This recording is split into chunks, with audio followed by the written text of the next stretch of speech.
It is July 25th, the day we've all been waiting for. It's National Merry-Go-Round Day. I'm sure you probably didn't know that. I enjoy merry-go-rounds, so. As a matter of fact, I'm such a carnival carnival ride wuss that the merry-go-round is about as exciting as I like. Maybe the tilt-a-whirl or the octopus or something that I can spin around and hurl vomit at the county fair. Okay. Anyway, but I digress. Uh, a number of years ago, about probably 10 or 12 years ago, uh, I wrote a song called I Once Was the Hero of Megiddo, or it's Megiddo, actually, I'm sure. But, uh, and as a matter of fact, I posted a video of it on Facebook this morning. And if you aren't on Facebook, I'm sure you can find it on YouTube. But just look up "I Once Was the Hero of Megiddo" or Megiddo, and in the background over the song, there's uh, pictures. There's a movie that I took with a little Canon just snapshot camera. I've accidentally figured out how to make a movie with it. And Constance and I are on a merry-go-round at the Orange County Fair a number of years ago. And it sort of goes along with the song. Here's the lyrics of the song. I won't thrust it on you musically like I did yesterday. I once was a baker of marzipan cakes. I once was the hero of Megiddo, a painter of dragons on porcelain plates. I once was a harlot in Jericho, a waif at the wharf side, a dandy in lace, a proud man's sad daughter who forgot her place. Each lifetime's a turn on the merry-go-round. The horses go up and go down as we spin through eternity's spiraling night, turning, returning, until we get it right. I once was a bully who pushed the wrong boy. I once was the wrong boy to bully. I once hurled a Greek from the ramparts of Troy. I once speared a mastodon, woolly. I once ate a mushroom and died on the spot. I pleasured 9 Zulus and liked it a lot. Each lifetime's a turn on the merry-go-round. The horses go up and go down as we spin through eternity's spiraling night, turning, returning, until we get it right. I once was a rowdy young man in Peru. I once was a proper young lady, a sodomite Hittite. That's my favorite one. Okay, this I laughed for 20 minutes at myself when a sodomite Hittite. I'm going to digress here for a minute. My dad always told me, my dad, who's a scientific guy, a geologist and a sort of agnostic-y kind of free-thinking, Enlightenment, Freemason kind of guy. But anyway, he said, it's always good to have just one small superstition. It's healthy. It's not healthy not to have any superstitions. Okay. and it was a kind of a curious thing. And so he had a couple, uh, classic old wives' tale supers of salt over the shoulder and things like that. But uh, I sort of took a page out of his book that it's healthy to have one vice, like one harmless vice like that. So I like to think that I'm not a very bigoted person. Okay, uh, fate would have it that I lived a life and have had the experiences that make me universally identify with all races, colors, creeds, everything. Okay, I don't think I'm a bigot at all, and although I'm sure culturally I've got inbred things here, for the most part, I'm a pretty open-minded guy and pretty accepting of actually all sentient beings. But in keeping with my dad's advice to have one little superstitious thing, I said, well, I'm going to choose to be bigoted about one dead culture, not a living culture or nation or a people, but an extinct one. And I'm going to be bigoted. I'm going to be bigoted against Hittites. And so I can spew all my small-minded bigotry. And I always say, "God damn Hittites," and them and their pottery, the Hittite pottery. Yeah, I thought I thought I'd now the smallness of Lon. Okay. I once was a rowdy young lad in Peru. I once was a proper young lady, a sodomite Hittite, a Jane and a Jew, and countless times died as a baby. I once was a Byzantine, skewered by the Turks. And once I was triplets. I'm not sure how that works. Each lifetime's a turn on the merry-go-round. The horses go up and go down as we spin through eternity's spiraling night, turning, returning, until we get it right. That's the merry-go-round part there. I've got, well, now it's in sort of an online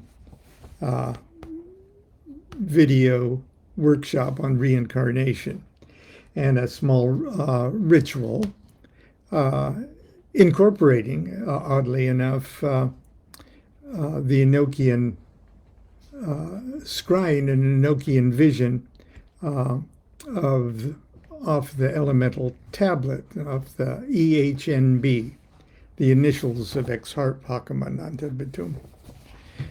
Early on in our Enochian workings, we discovered EHNB was such a universal sort of spirit character, and so universal and all-encompassing, at least from an elemental point of view, that he pretty much knew everything about everything and anything we want to ask.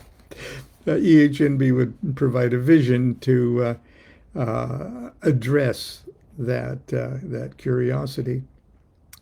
And once, one evening, I finally said, "Hey, does EHNB understand what we currently perceive to be sequential incarnations?"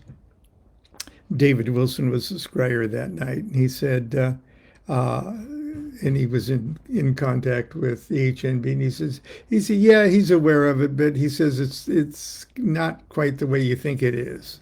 Okay, that's what he said. And I said, well, anyway, show me a vision of one of my previous incarnations. And sure enough, he did. And unbeknownst to David Wilson, who was the scryer, or S. Jason Black, he more or less repeated back the same vision I got when I was 19 and hypnotically regressed by in a clinical setting to a previous incarnation.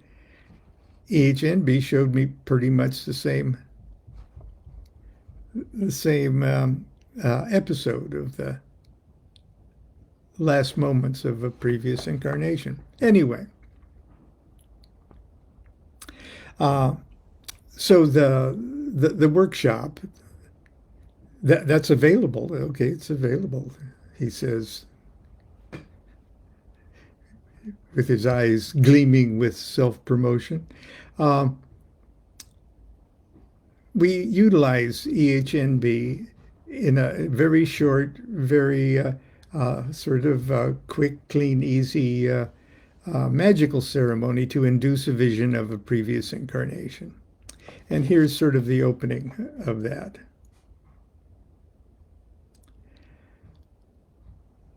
First, let's talk about the concept of karma. Karma is simply cause and effect.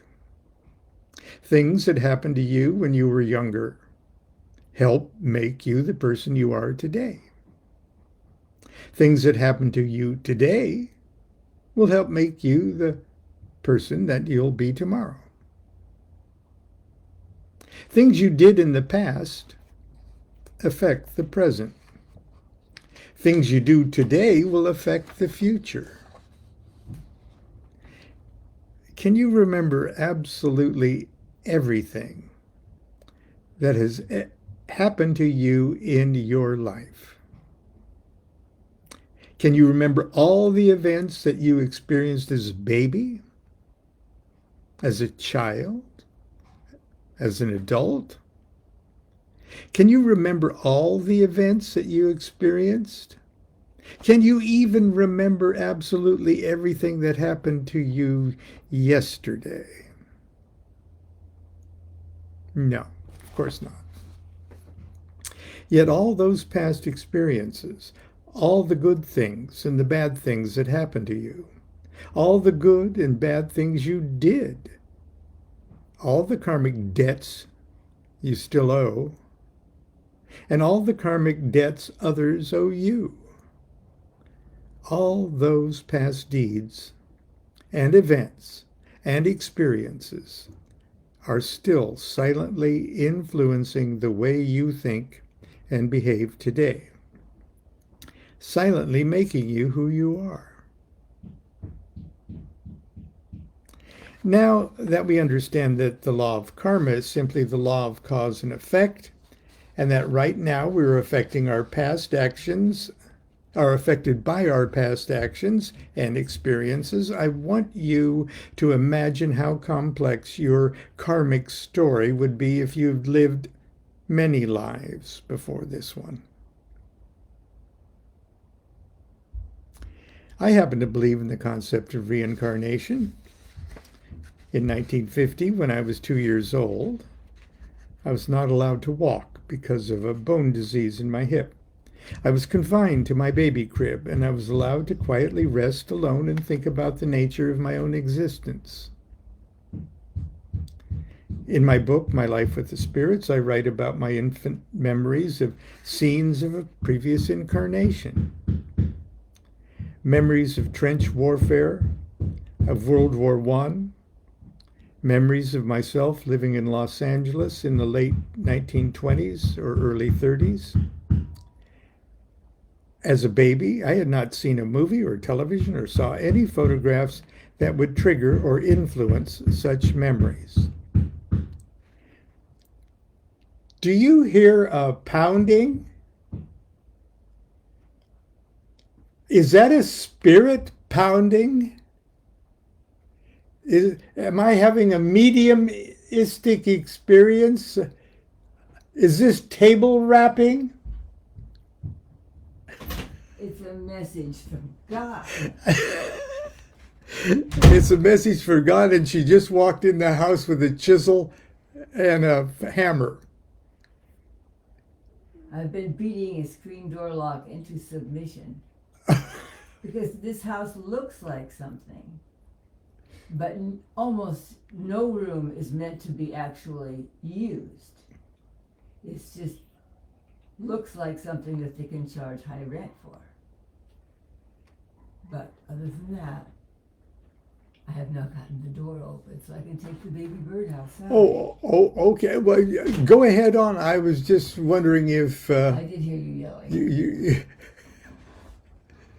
Okay. Did I hear a voice from beyond? Thank you from the table wrapper. In my book, My Life with the Spirits, I write about my infant memories, scenes of a previous incarnation, memories of trench warfare in World War I, memories of myself living in Los Angeles in the late 1920s or early 30s. Oh, what is going on? You'll excuse me. Talk amongst yourselves for a moment. Hello?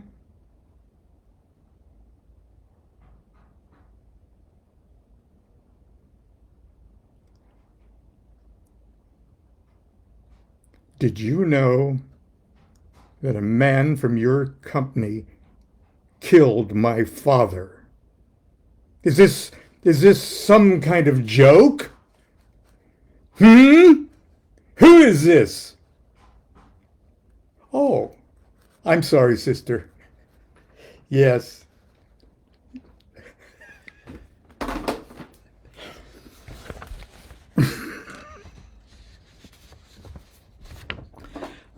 I think I'll just take the phone off the hook.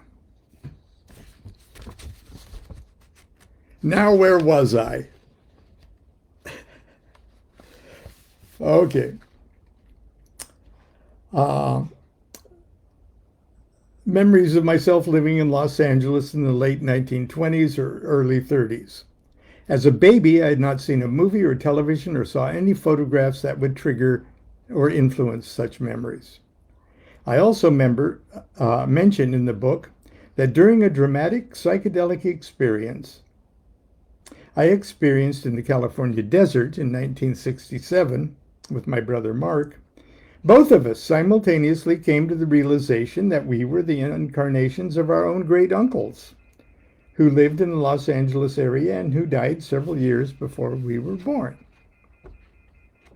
The idea that we might indeed be our own great uncles raised the possibility that instead of being memories of previous incarnations, these impressions might have something to do with genetic memory or ancestral memory, even connected quantumly,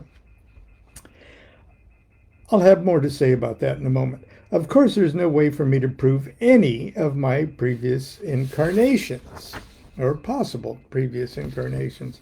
And frankly, even if I could prove that I was my own great uncle or Cleopatra, I would still be stuck with the concept that I am now and always have been and ever will be the incarnation of no one but myself. And so it is with each of us. Time as we normally perceive it is very fragile. It exists only in a narrow band of the consciousness spectrum. Time is so delicate that we can squeeze it and stretch it every time we fall asleep. Have you ever taken what you thought was a short nap only to discover you've been sleeping for many hours or vice versa? Have you ever had a dream that seemed to last many hours or days and when you wake up, you discover you've only been asleep for a couple minutes? If the rules of time can get themselves so messed up during our daily sleep cycle, just imagine how much differently the laws of time are when you are dead. Time does not exist. In one respect, all of us, past, present, and future, are alive at the same moment, and that moment is now. Now, part of this little thing here is a little magic ritual to induce visions of a previous incarnation. And hopefully after you kind of do the exercise with the group here, each of us will come away with a better understanding of who we were, who we are, and what events in our past life might still be affecting our lives and happiness today. Obviously, why am I here is the most important question one can ask oneself in this previous incarnation. But there are other questions, lots of questions. If I lived 1,000 times before, what do those other lives mean to me now? Am I my own ancestors? Is that what ancestor worship's all about? Is it reincarnation just some strange phenomena of consciousness, an interdimensional marriage of DNA, genetic memory, and quantum physics? If I change my present time, am I simultaneously changing my past and future selves? I'm going to share a story that seems appropriate to this discussion. And that's where we'll end today. A couple of years ago, during my routine morning walk, I passed by a modest home in my neighborhood whose front yard is adorned by 5 very large and healthy datura plants. They're tall as trees. Their upper limbs burst over the top of the fence and hold hundreds of very large dangling flowers that we've always called angels' trumpets. These huge trumpets hang just inches above my head as I walk by. In full bloom, it's really breathtaking. One morning I lingered a few moments between those down-pointing yellow bells and felt a pleasant silliness. As I stood there looking up and deep into one of those huge flowers, I thought, they really do look like angels' trumpets. Now, as crazy as this sounds, I couldn't help but think that each of those flowers was pouring down on me some kind of magical blessing or benediction. The next morning, I looked forward to passing beneath the blessing trees. As I approached the trees, they actually seemed happy to see me coming. The blossoms swung madly back and forth in the breeze like bells ringing to announce my approach. This is crazy, I thought. Why would these poisonous flower trees, and they are, every part of the tree is just, you go crazy too before you die. Why would these poisonous flower trees be blessing me? Things got even crazier the next day. I paused under one of the biggest and most perfectly formed flower trumpets and fell in love with the texture of its golden yellow skin. I looked up and deep inside it. And then I traveled in my mind up through the bright green pod that held it firmly to the stem. Then I traveled up through the stem to its twisted and spiraling branch. Then I followed that branch to a thicker branch, and that branch down to the main trunk and down into the ground. Then, in my mind's eye, I plunged underground and watched the roots drawing nutrients and life from the soil. It's the earth, I thought. It's the earth blessing me. But instead of making me feel good, I felt strange, almost depressed. I remembered I was getting old and that my life is well half over. My past is longer than my future. Why am I here? How much time do I have left in this incarnation to find out who I am and what I must do? I tried to comfort myself with the thought that Lon Milo DuQuette's life has been only one among many lives.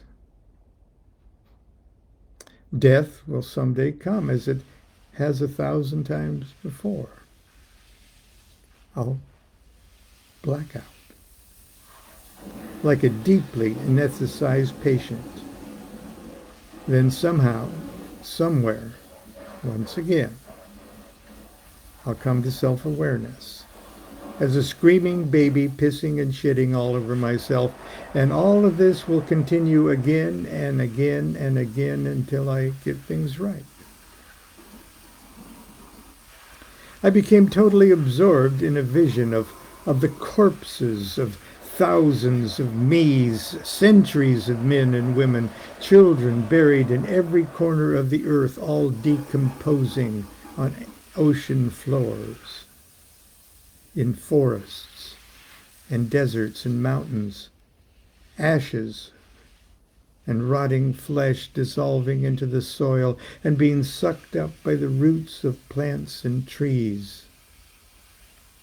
As these thoughts were going through my head, I heard the angel trumpet flowers speak to me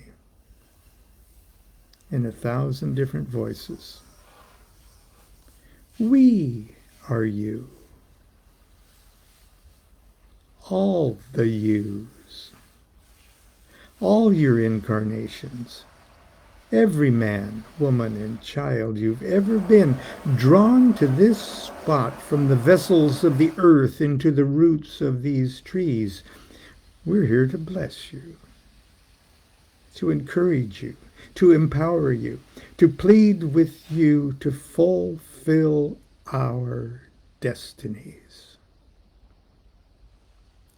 Your destiny. You can do it. You can neutralize our collective karmas. You can pay the debts we've left unpaid. You can redeem the rewards we've left uncollected. You're so close this time. You can do it. You can do it in this life. You can do it for us all. Do it for yourself. I lifted my face to the silent cloudburst of my own karmic liabilities and assets, the cosmic debts and rewards not only of this life, but also each and every one of my past lives, all focused upon this moment of now. And now all of them duly registered in the ledger book of my being. I guess it'd be fair to ask me if I believe I'm really going to do it in this lifetime. My answer is an unqualified yes. Simply because it's always been this lifetime. And I believe yours has always been your lifetime, too.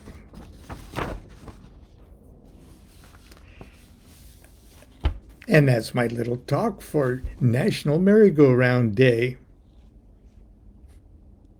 Take a spin. Until tomorrow, continue to be good to yourself, be good to each other. Do what thou wilt shall be the whole of the law. Love is the law. Love under will.